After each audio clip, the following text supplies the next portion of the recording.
తీసుకోకూడదు, అంటే వేరే గుళ్ళని అడాప్ట్ చేసుకోకూడదు అన్నటువంటి ఫార్ములా 1997లో అంటే చంద్రబాబు గారు సీఎంగా ఉన్నప్పుడే తీసుకున్నారు.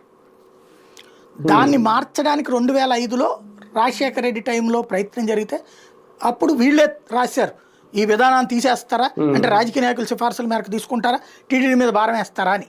రాజశేఖర రెడ్డి నాకెందుకు వచ్చిన గొడవ, అసలే నా మీద క్రిస్టియన్ ముద్ర ఉంటుంది, ఇక్కడ టీడీడీ ఆస్తి లేదు, నేనేది ఇచ్చినట్టు ఉంటుంది, అది ఇచ్చేది గుళ్ళకే, నా పేరు వస్తుంది, ఎందుకు వచ్చిందని చెప్పేసి మళ్ళీ 2005లో ఆయన సమయంలో కూడా తీర్మానం చేశారు, గుళ్ళనేది తీసుకోవడానికి వీల్లేదు, అవసరమైతే గుళ్ళకి ఫండింగ్ ఇద్దాం అంతేగాని తీసుకోవద్దు అన్నటువంటిది.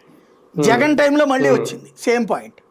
వస్తే అప్పుడు ఈ ధర్మారెడ్డి వెళ్ళి ఆ విషయమే చెప్పాడు, ఇంతకుముందు ఇట్లా 2 సార్లు తీర్మానాలు వచ్చినప్పుడు జరిగినాయండి, ఓ పని చేద్దాం శ్రీవాణి అని పెట్టి నేను దాని తప్పుడు డబ్బులు ఇప్పిస్తానండి అని చెప్పాడు అనమాట. ఆ శ్రీవాణి కింద డబ్బులు ఇవ్వడమే పెట్టాడు ఆయన. దానికి బదులుగా ఇప్పుడు మొన్న యనమల రామకృష్ణ గారి ఊళ్ళో గుడి ఓకే చేశారు టీటీడీకి. అట్లాగే ఇప్పుడు ఆయన పేరేంది నిన్న ఇంకోటి కూడా రాసింది కదా జ్యోతి, జంగా కృష్ణమూర్తికి స్థలము. అట్లాగే ఇప్పుడు తాజాగా ఈనాడు రాసుకొచ్చింది వాళ్ళ ఇంకో 3 గుళ్ళు కూడా ఓకే చేశారట ఆ రోజున తీర్మానంలో.